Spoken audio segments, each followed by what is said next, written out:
travailler sur votre micro. Ah!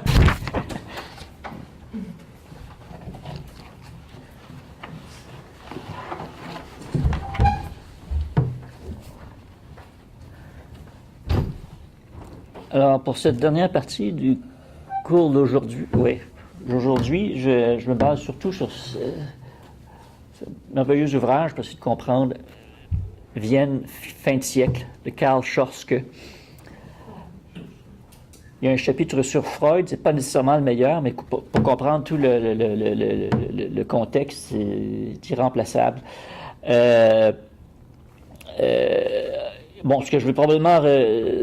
je vais peut-être pas réussir à aborder Freud en profondeur avant la fin aujourd'hui, mais je vais au moins camper la scène du monde d'où il sort, et ça préparera pour entrer dans le vif de son rapport à ce monde-là avec la discussion de l'interprétation des rêves, donc en 1900, qui sera probablement ce par quoi je commencerai ma prochaine leçon magistrale dans un mois, j'imagine. Mais donc, je vais essayer de commencer par évoquer donc cette Vienne fin de siècle, qui va voir en fin de course l'apparition simultanée et parallèle de l'antisémitisme et du sionisme, comme des matrices, en fait, d'une nouvelle forme de politique, des prototypes d'une nouvelle forme de politique qui va caractériser le XXe siècle. Et en fait, entre lesquels il y a des ressemblances, des généalogies communes relativement troublantes, en tout cas, qui bousculent les idées reçues. Donc,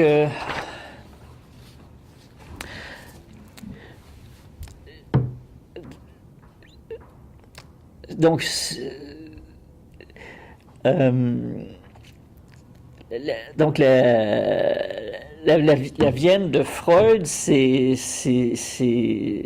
un empire, enfin, celui qui voit la première moitié de sa vie, c'est un empire libéral, en fait, et qui s'est libéralisé avec l'avènement de nouvelles couches bourgeoises au pouvoir à partir de 1866, enfin 1861, mais plus nettement à partir du ministère bourgeois de 1867, que le père de Freud a célébré en illuminant la maison, là, parce que pour les gens de leur milieu juif et libéral éclairé, c'était une grande victoire, et ils ont pu comme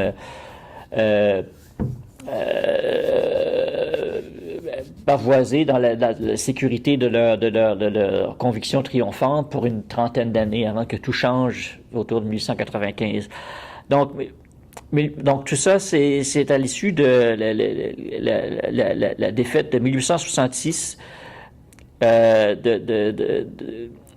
l'Autriche à la bataille de Königgrätz, ou comme Sadowa, on dit aussi en dehors des pays germanophones, où elle a perdu la Vénétie, donc qui était rattachée à l'Italie unitaire, qui s'était formée en 1861, donc dans le processus qu'on va voir illustré à partir du sud de l'Italie dans le film qu'on va voir, je crois, la semaine prochaine.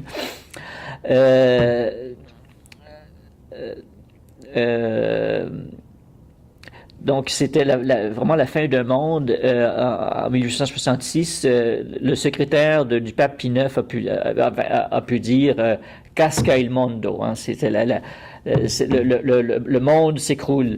En fait, c'était la fin de l'alliance au pouvoir de l'Église, disons l'Église en quelque sorte dans le style de l'absolutisme baroque, avec l'État absolutiste de la même époque en quelque sorte. Les derniers vestiges de l'ancien régime, cette alliance du trône et de l'autel formulée un siècle et demi plus tôt, était rompue en son centre, qui avait toujours été Vienne. Et à la place, c'est là que l'Empire a été comme scindé en deux en 1867, avec ce qu'on appelle l'Ausgleich. On peut rappeler ça la répartition, le nouveau partage entre d'un côté le royaume hongrois restauré et dans la partie et l'Autriche, la partie autrichienne en tant que telle, qui était pas un État national, mais multinational. Alors que le côté hongrois aussi était en fait multinational, mais s'est comporté de plus en plus comme un État national hongrois assimilationniste. Ça, au départ, c'était vu comme par les libéraux, comme les bourgeois juifs du milieu de Freud, c'était vu comme des progrès, quoi. Bon, quand les Italiens et les Hongrois consolident leur État contre l'absolutisme princier de Vienne, c'était vu comme une victoire de la liberté. Mais c'est dans ce contexte-là qu'un ministère formé de citoyens et de bourgeois plutôt que d'aristocrates a été formé. Donc, c'était le monde de Freud qui accédait aux commandes de ce vieil empire. Donc, en fait, dans ce curieux mixte hybride de nations et d'empires, les Juifs étaient en quelque sorte, disons, l'élément liant de cet empire-là, parce que leur loyauté était à l'État en tant que tel. Ils n'avaient pas ils étaient pas nécessairement sujet au nationalisme qui emportait chacune des nationalités l'une après l'autre.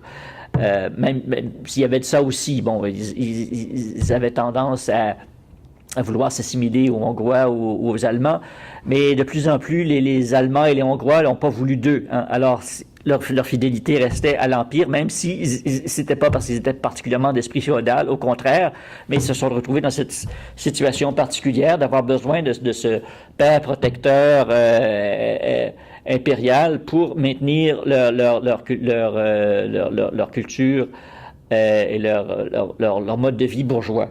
Et donc la cause du progrès libéral qu'on entendait à l'époque. Donc c'est la situation paradoxale de l'Empire autrichien dans lequel Freud est né.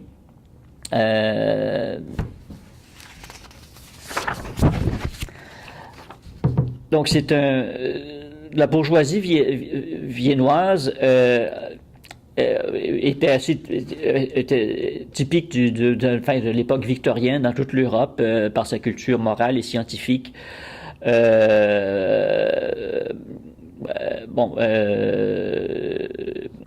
Rigoriste et formaliste et répressive jusqu'à un certain point, qui politiquement tenait à l'état de droit au sens où qui garantit d'un État qui garantit les droits individuels et l'ordre social. Intellectuellement, c'est un monde où on insistait sur la primauté de l'esprit sur le corps, avec des présupposés voltairiens de progrès par la science, l'éducation et le travail. On les trouve reflétés dans la devise du chef libéral von Schmerling, wir können warten, Wissen macht frei. Nous pouvons attendre, le savoir rend libre. C'est-à-dire, pas besoin de s'attaquer de front aux structures de l'État,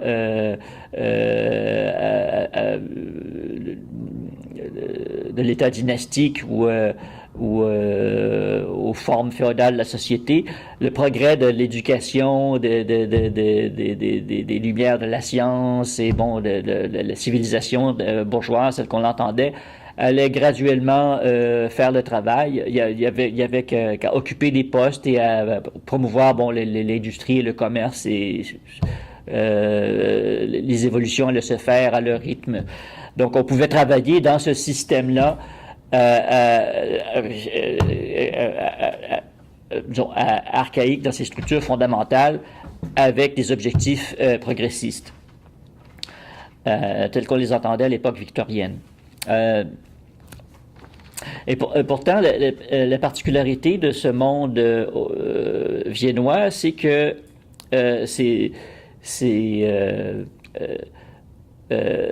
à cette mentalité victorienne typique se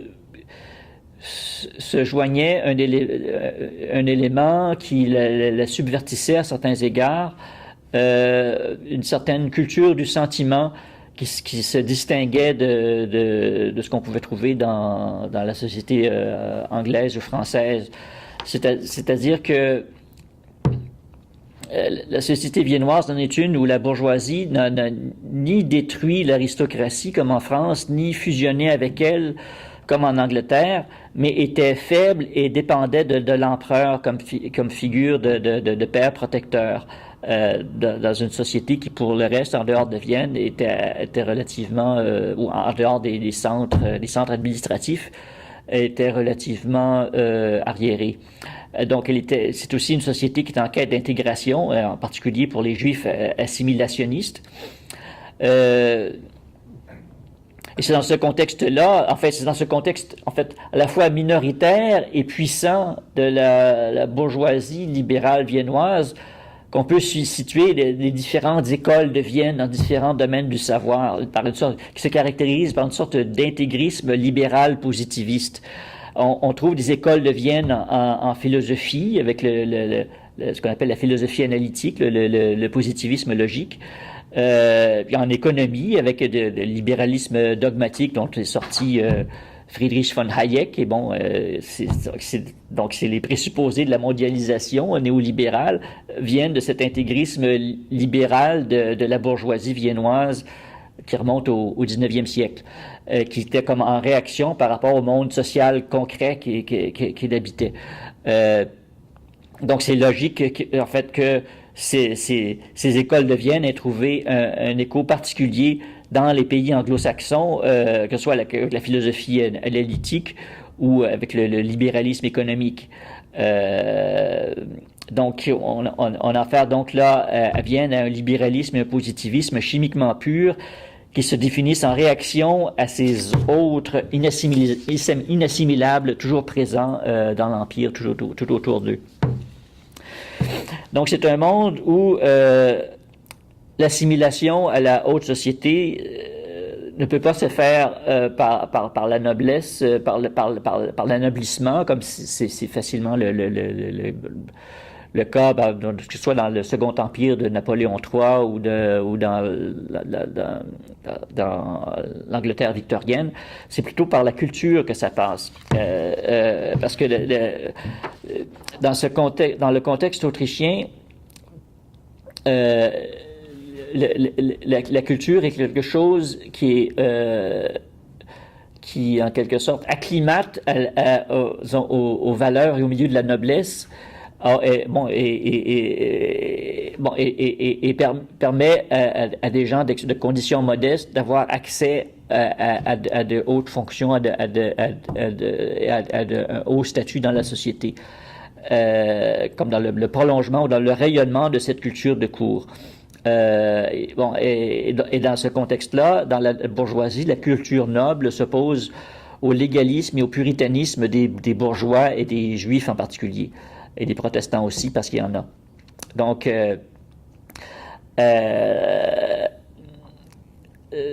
la culture autrichienne est quand même d'origine catholique, avec une dimension sensuelle où la nature est vue comme une expression de la grâce divine qui peut être magnifiée par l'art. Et c'est à l'opposé de la façon dont on conçoit la culture ou la civilisation en Prusse, qui va donner le ton dans l'Allemagne proprement dite, avec l'idée de la nature comme l'idée protestante de la nature comme un champ en friche à cultiver en imposant l'ordre d'une loi divine où la loi elle-même tient lieu de Dieu. Donc, en ce sens, l'Autriche s'oppose à l'Allemagne du Nord, en mettant peut-être de côté la Bavière, qui est même ethniquement, c'est en gros la même culture que l'Autriche. Et d'ailleurs, c'est drôle parce qu'on retrouve ça jusque dans la structure électorale actuelle en Allemagne, où bon, la coalition de droite qui vient d'être réélue, c'est CDU, CSU. C'est-à-dire, CSU, c'est la composante proprement bavaroise, c'est-à-dire l'Union chrétienne sociale, qui est comme une filiale du mouvement de chrétien social autrichien, dont on va voir l'émergence à la fin du siècle dernier dans la suite de mon exposé. Donc, il y a une culture germanique méridionale qui a son centre, en fait, à Vienne. Donc, c'est le composé instable de la culture autrichienne. D'un côté, la raison et la loi, et de l'autre côté, le sentiment et la grâce, tant au sens esthétique que religieux, dans un sens. Donc, quand on arrive aux années 90, 1890, les héros, c'est plus les artistes et les écrivains que les politiciens. L'art devient un refuge contre le monde des masses. Alors que la politique devient de plus en plus impossible, l'art devient une sorte de religion.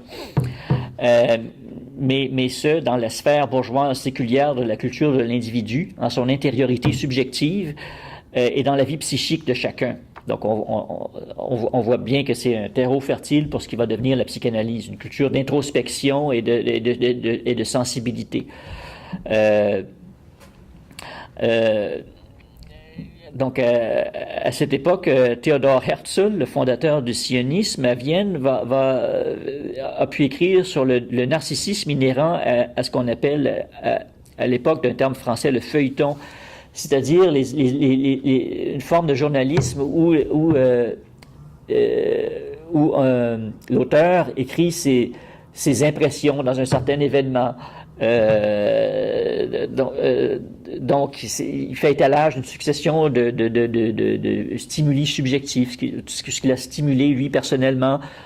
Donc, c'est une forme littéraire qui est comme banalisée littéralement dans les quotidiens que tout le monde lit, où l'introspection est comme étalée au grand jour. Hein. Ça devient une sorte de modèle culturel pour tout le monde.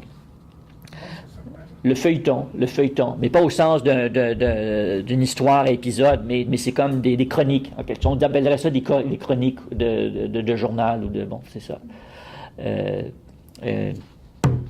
Donc c'est une culture des nerfs fragiles, d'un hédonisme inquiet et une culture de l'angoisse.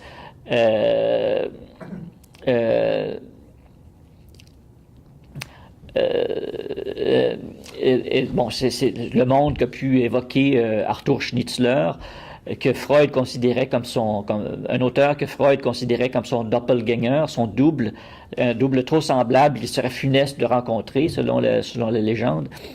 Et il a pu quand même le saluer en 1912 pour son 50e anniversaire comme son collègue dans la recherche sur l'érotique sous-estimée par la société. Comme lui, Schnitzler comprenait que l'appel dionysien à la vie désinhibée était encore plus cruel et mortel que la répression. Et tous deux se méfiaient du dionysisme de la nouvelle politique des foules qui porte la main sur l'objet du désir et du ressentiment. Donc, à cette époque-là, donc au tournant du siècle dernier, l'atmosphère à Vienne en est une de crise politique continuelle. La fin de siècle en Autriche, on a pu dire que c'est un petit monde où le grand fait ses essais, en l'occurrence pour la désintégration imminente de l'Europe. L'Empire des Habsbourg était en train d'éclater selon différentes lignes de faille, un peu comme l'Europe était en train de le faire sur le plan international. Donc, il est en train de se fracturer sur le plan vertical des lignes entre nationalités et sur le plan horizontal entre les classes et les idéologies. Jusqu'aux années 90, les forces politiques en présence étaient celles classiques du libéralisme opposé au conservatisme. Mais à partir de ce moment-là, disons, les strates sociales inférieures ont généré la force de contester le pouvoir des vieilles élites politiques. Dans la classe ouvrière, on a vu surgir le socialisme. Dans la petite bourgeoisie et la paysannerie, on a vu surgir en même temps des nationalismes virulents et le christianisme social. Le moment décisif de tournant dans un autre monde politique, et en fait dans ce qui va être celui du 20e siècle, en fait, c'est quand les élections municipales à Vienne en 1895 ont élu le chrétien social Karl Lueger comme maire, alors qu'il était connu comme antisémite virulent. C'était un coup terrible pour tous les porteurs de la culture libérale, qu'ils soient juifs ou chrétiens, ou séculiers, bien sûr. Les forces des préjugés raciaux et des haines nationales que les libéraux avaient cru dissiper par les lumières de la raison et par le progrès des lois, on semblait soudain ressurgir avec une force terrifiante, alors que le siècle du progrès est en train de se terminer. Par antécédents familiaux, par conviction et par affiliation ethnique, Sigmund Freud appartenait au groupe qui était le plus menacé par ces nouvelles forces, disons, les Juifs libéraux de Vienne. Ça faisait longtemps qu'il n'était plus vraiment politisé, mais Freud a observé avec un intérêt angoissé la montée en puissance de cette nouvelle droite, tant en Autriche qu'à l'étranger, en particulier en France avec l'affaire Dreyfus. Et l'antisémitisme qui sévissait dans la patrie des droits de l'homme. Si Karl Lueger était sa bête noire, Émile Zola était son héros par sa défense du capitaine Dreyfus. Donc, ce qui motivait l'angoisse de Freud, il faut que j'en fasse un tour de... on a pratiquement fini, je m'aperçois, là. Je ne sais pas si je vais me lancer là-dedans en 5 minutes. Est-ce que vous êtes prêts à prolonger? On a commencé plus à 6h15. Oui. Ah oui, on peut continuer un petit peu? OK. D'accord.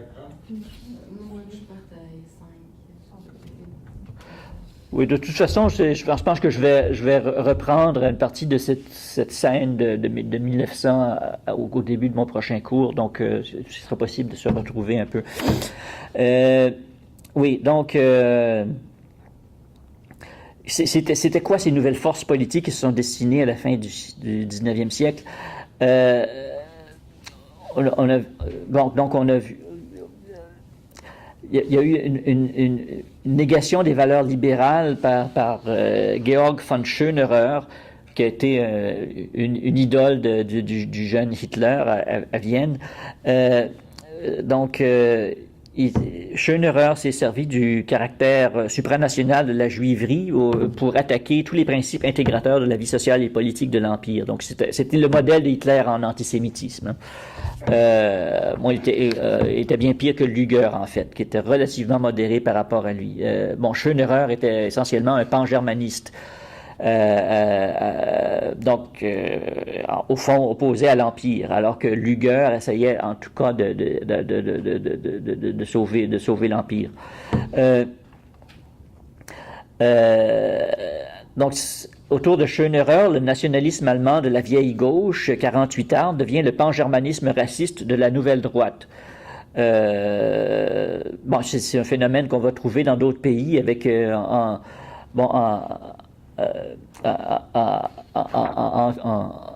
dans l'Empire ottoman, les jeunes Turcs du comité Union et Progrès, vers la même époque, vont évoluer d'une sorte de positivisme éclairé à une sorte de racisme essentialiste en quelques décennies, où en France, il y aura le nationalisme français après le coup d'État manqué du général Boulanger en 1889, qui passe du jacobinisme. Donc le nationalisme passe du camp des jacobins à celui de l'Action française royaliste et antisémite.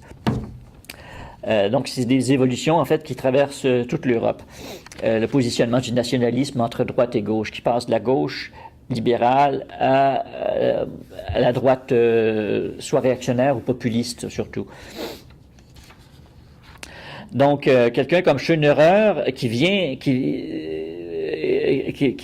du libéralisme et qui passe au racisme, il croise il croise en chemin un Karl Lueger qui vient aussi du libéralisme et qui va mais il va dans l'autre sens, vers un catholicisme. Il passe du catholicisme politique de la vieille droite à une sorte de socialisme chrétien de gauche, en quelque sorte, très social, mais antisémite.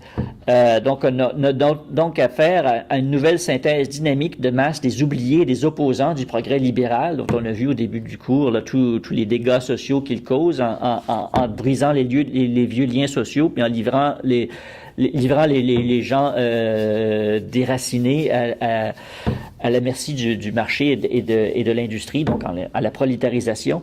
Donc tous les oubliés du progrès libéral ont pu se retrouver dans les nouveaux mouvements de masse populistes, qu'ils soient socialistes ou racistes ou religieux.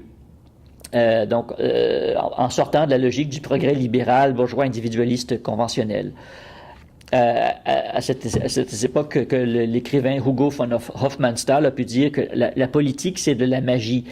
Celui qui sait évoquer les puissances, celles-ci lui obéissent. Hein. Donc, là aussi, ça rejoint sous un angle mystique l'idée qu'il y a ces forces informes qui viennent d'en bas, et qu'il s'agit de pouvoir manipuler pour les diriger, les mobiliser, les diriger dans le sens qui va permettre d'avoir le résultat qu'on veut, de créer une nouvelle constellation de puissance. Donc, dans cette espèce de mutation de la politique viennoise, la démocratie a coexisté pendant un certain temps avec l'antisémitisme, comme dans la gauche française d'ailleurs. Mais en 1895, donc avec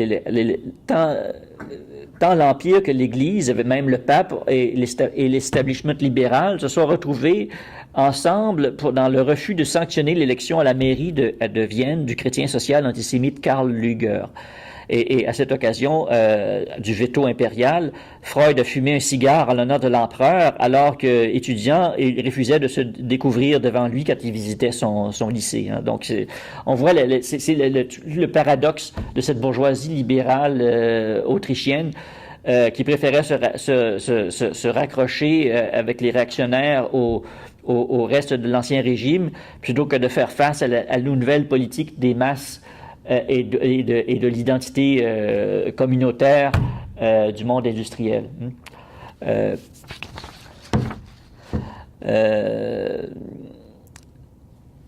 Donc, à ce moment-là, la démocratie et le libéralisme viennent à s'opposer. Hein, au nom du libéralisme, il fallait résister à la démocratie qui amenait des démagogues au pouvoir. Donc, le chef libéral von Plener parlait à propos du maire élu lugueur de ce démagogue communal et de la barbarisation du ton au Parlement. Hein. Donc, ce veto a duré 2 ans, en 1887, après cette ultime résistance du libéralisme, où les anticléricaux s'appuient sur l'épiscopat, l'empereur finit par céder. Le veto impérial ne peut être maintenu à l'ère d'une politique de masse. Donc, le vendredi saint 1897, Der schöne Karl entre à l'hôtel de ville, donc le beau Karl, comme on disait, parce qu'il y avait tout ce charisme, cette prestance personnelle, donc très approprié à l'âge des masses. Vraiment une nouvelle ère de politique qui est déjà très 20e siècle. Donc, ça a commencé une décennie chrétienne sociale à Vienne, combinant tout ce qui était anathème pour le libéralisme, l'antisémitisme, le cléricalisme et le socialisme municipal. Tout ça, ça s'est passé en même temps que la crise linguistique tchèque paralysait le Reichsrat, dont le Parlement impérial, donc qui s'opposait en bloc ethnique. On passait d'une logique, disons, idéologique à vraiment des blocs ethniques, ce qui a obligé l'empereur à dissoudre le Parlement et à avoir recours à des gouvernements de fonctionnaires qui gouvernaient par décret. Donc, au lieu du Bürgerministerium qu'avait salué le père de Freud, on avait maintenant des un Beamtenministerium, un gouvernement de fonctionnaires. C'est toute l'évolution qui s'était passée en 40-50 ans du libéralisme à une sorte de bureaucratie étatique qui essaie de conjurer des aspects les plus dangereux de la nouvelle politique nationaliste et populiste. Donc, cette retraite vers l'absolutisme fut la seule planche de salut des libéraux face à la démocratie et au gouvernement représentatif dont l'exercice ne pouvait mener qu'au chaos où on triomphe de l'une ou l'autre des forces antilibérales. En 1900, les libéraux sont brisés au Parlement par les mouvements de masse modernes. Qu'ils soient chrétiens, antisémitiques, socialistes ou nationalistes. De 1900 à 1904, le nouveau premier ministre Ernst von Körber promet de mettre toute la puissance de l'État au service de la culture et de l'économie, en ayant la bureaucratie comme un service social pour la transformer comme un instrument moderne, avec un système système fiscal progressif et des réformes économiques. Donc, on a une combinaison de modernisme administratif et même culturel avec tout cette incroyable splendeur de la dernière décennie de l'Empire qu'on apprécie tellement avec les Klimt et Schiele et Otto Wagner, toute cette avant-garde viennoise qui est plus fleurie avec la protection et le soutien de l'État, alors que la démocratie était dans les faits suspendue. C'est ça le paradoxe de cet empire finissant.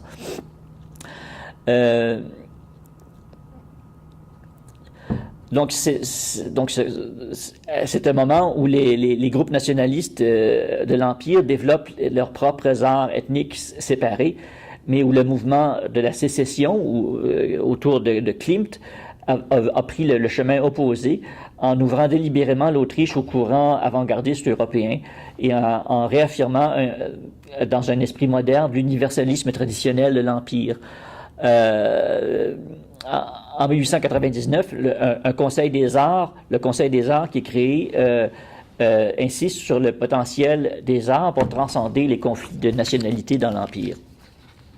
Parce que tous, dans l'Empire, toutes les nationalités, comme d'ailleurs les sionistes, revendiquent un statut minoritaire dans leur aliénation culturelle et s'organisent en ce qu'on appelle en Belgique, par exemple, en piliers, avec leur propre presse, donc une sorte d'organisation verticale par groupe ethnique ou religieux, avec leur propre presse, leur club de sport, leur réseau d'écoles libres, sur une base communautaire.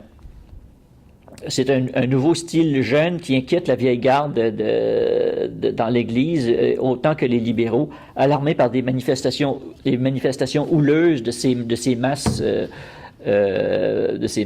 populaires mobilisées. Donc, là, j'allais entrer dans j'allais décrire la genèse du sionisme dans ce contexte-là, parmi les nationalités de l'Empire autrichien finissant. C'est un héritage important qui est transmis donc ces paradoxes de l'Empire autrichien finissant au XXe siècle. Parce que là, c'est un nationalisme créé de toutes pièces à partir des débris de l'utopie libérale. Hein? Alors, si je peux avoir de dizaines de minutes pour donner ce récit, ensuite, ça nous amènera au seuil. Enregistré de toute façon. Ouais. On peut partir. Ouais.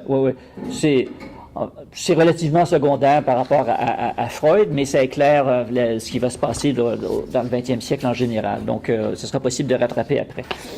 Donc, je vais faire une sorte d'aparté pour finir sur la figure paradoxale de Theodor Herzl, qui a vécu de 1860 à 1904. Qui a fait le pari de réaliser l'utopie libérale pour son peuple séparément plutôt que par assimilation à la société libérale cosmopolite, qui a failli dans son projet auquel les Juifs s'identifiaient, puisque d'autres forces les excluaient. Comme tout Juif de bonne famille, Herzl a d'abord été un libéral germanophone, peu lui importait de quel pays, mais il a dû se résigner à couler le libéralisme dans une identité juive, puisque l'inverse s'avérait impossible après tout, malgré tous les efforts qu'il a pu faire pour renoncer à son bagage ethnique. Donc pour lui, il s'agissait non tant de régler les problèmes juifs par un État libéral, que de régler le problème libéral dans un État juif, ou par un État juif. Donc on a affaire avec Herzl, avec un juif éclairé de ce qu'on a appelé le Staatsvolk, austro-libéral, pan-impérial, c'est-à-dire ces Juifs dont l'allégeance était à l'Empire en tant que tel plutôt qu'à une nationalité particulière. Donc une allégeance à l'État, en fait, à l'État. Parce que c'était la forme locale du cosmopolitisme qui était au fond leur idéologie libérale. Donc, il s'est retrouvé journaliste en France, correspondant des principaux journaux viennois, dans France, qui était pour lui la patrie des Lumières.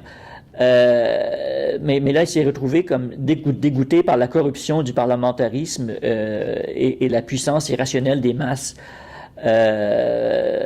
sous la forme de l'anarchisme et surtout de l'antisémitisme. Mais en même temps, il reconnaissait dans l'antisémite Drummond un artiste comme une sorte de modèle pour sa propre invention du sionisme en réponse à l'antisémitisme. L'idée du politicien comme artiste audacieux qui fait un beau geste, comme les terroristes anarchistes du genre Ravachol, c'est quelque chose, on trouve quelque chose de ça aussi chez Hitler au même moment à Vienne.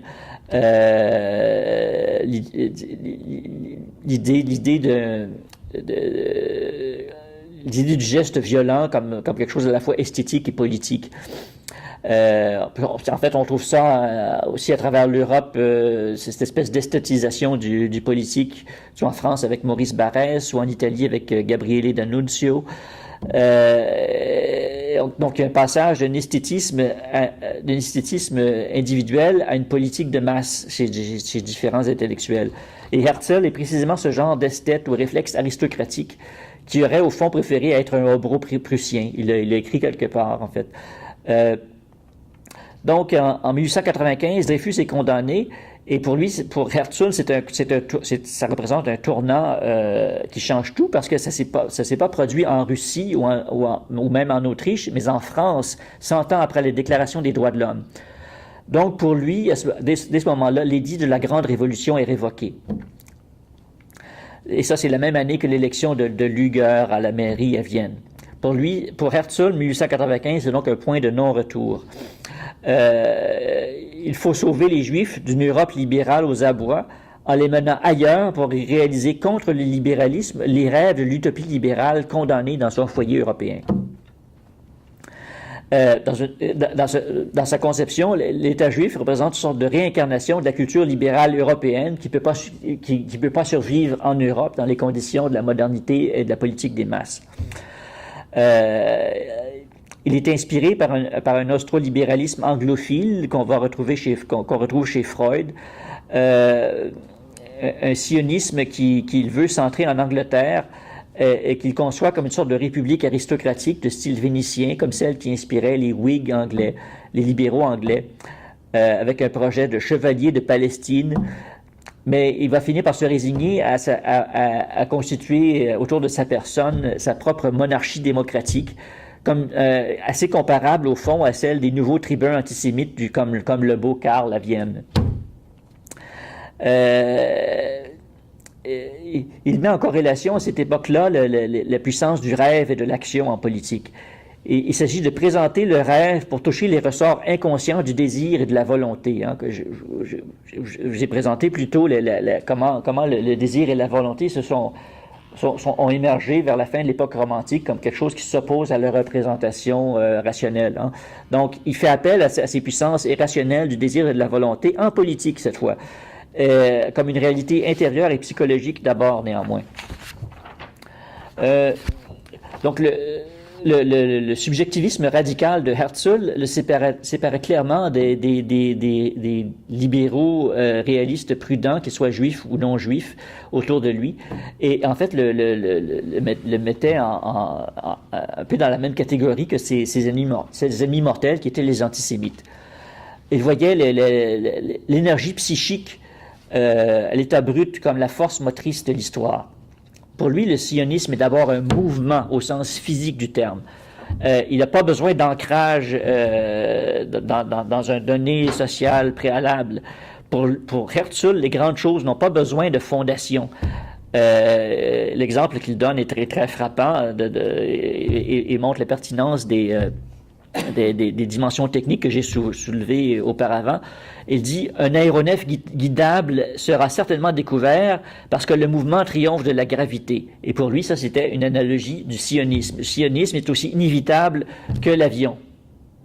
Il dit ça une dizaine d'années avant les frères Wright.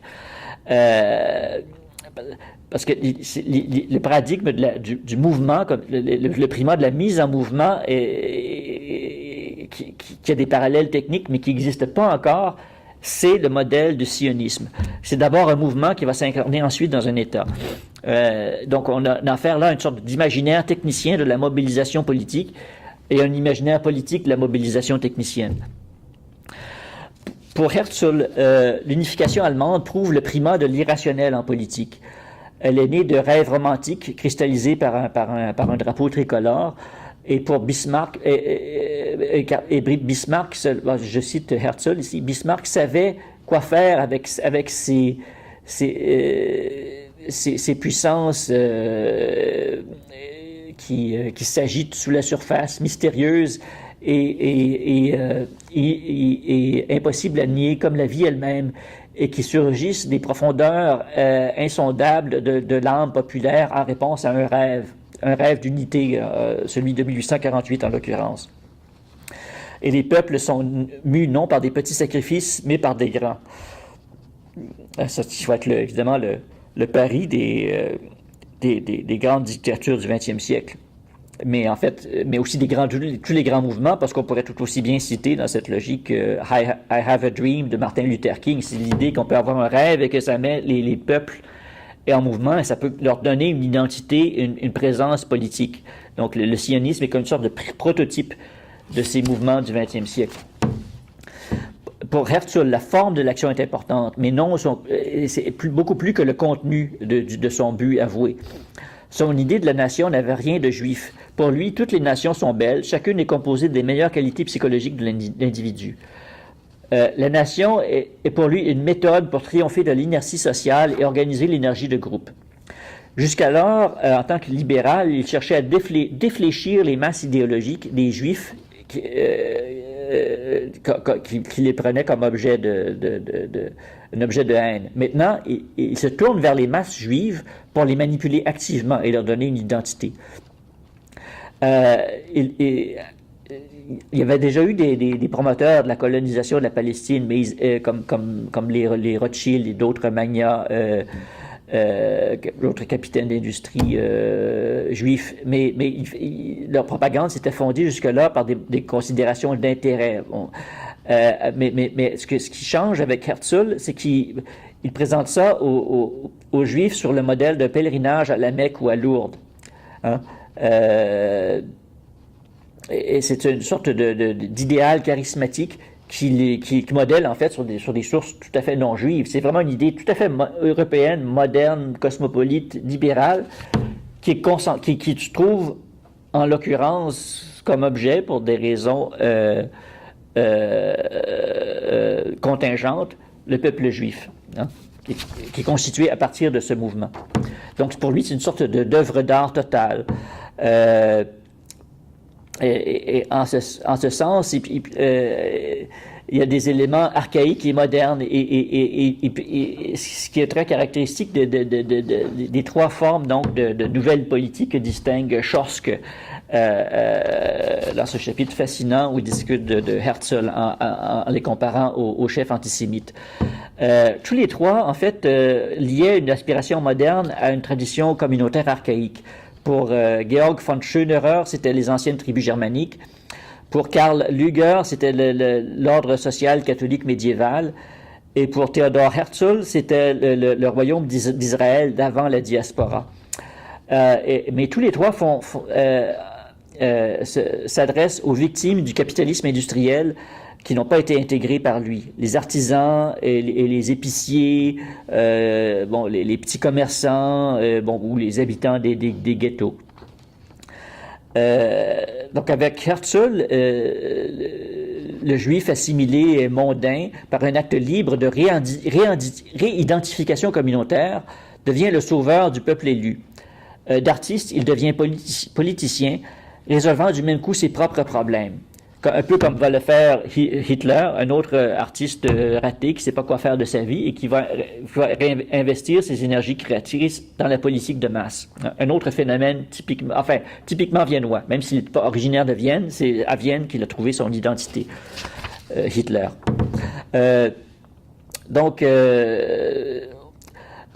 On a pu dire à son propos à propos de Herzl que le corps social juif est devenu pour lui un objet d'amour collectif, lui permettant de retourner à une mère nourricière qu'il n'avait jamais adéquatement reconnue dans son enfance. C'est Norman O. Brown qui, dans un livre de 1966 qui s'appelle Love's Body, a pu ainsi parler en termes psychanalytiques de l'identification à la communauté comme un substitut pour la mère. Et c'est quelque chose qui peut s'applique tout aussi bien à un Karl Lueger. Bon, les détails biographiques se trouvent dans le livre de Chorsk. Je vais vous les épargner pour l'instant, mais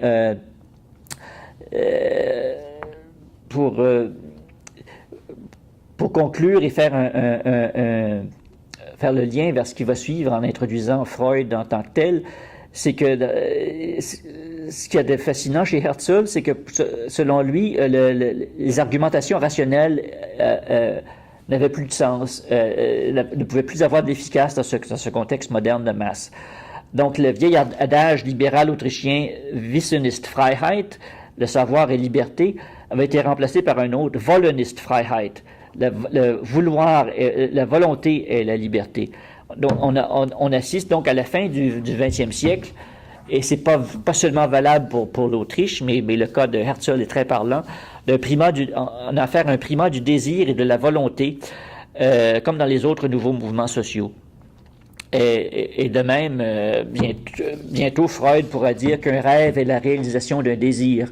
Donc, ce lien entre le désir et l'action projetée d'abord dans le psychisme, puis mais quand même en vue d'une action.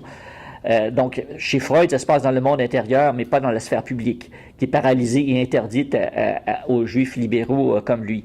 Donc, c'est ça la différence entre Herzl et Freud. C'est que, finalement, c'est deux portes de sortie du monde libéral, bourgeois, juif de Vienne. Qui devient inhabitable pour des gens comme eux. C'est-à-dire, pour Herzl, il faut physiquement sortir en créant un autre pays pour les Juifs, et pour Freud, il faut se retirer, il faut avoir recours à l'introspection on quitte la scène politique pour plonger dans l'intérieur, mais en gardant l'idéal rationnel. Car si à Vienne, surtout, l'éros a le pas sur la police, sur la politique, la science peut comprendre et maîtriser l'éros. C'est ça la voie que va choisir Freud, qui est l'inspiration, qui donne tout son sens, toute sa portée à l'invention de la psychanalyse pour un juif viennois libéral comme lui. C'est l'élément antipolitique qu'on va retrouver à l'origine de la psychanalyse dans l'interprétation des rêves, et c'est là-dessus que c'est dans le détail de cette thèse que je vais rentrer au début de ma prochaine leçon magistrale.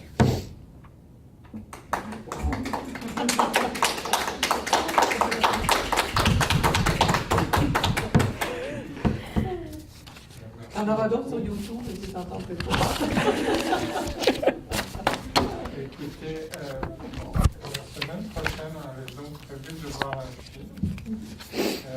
Je crains qu'on ait des problèmes de temps comme aujourd'hui. Parce que...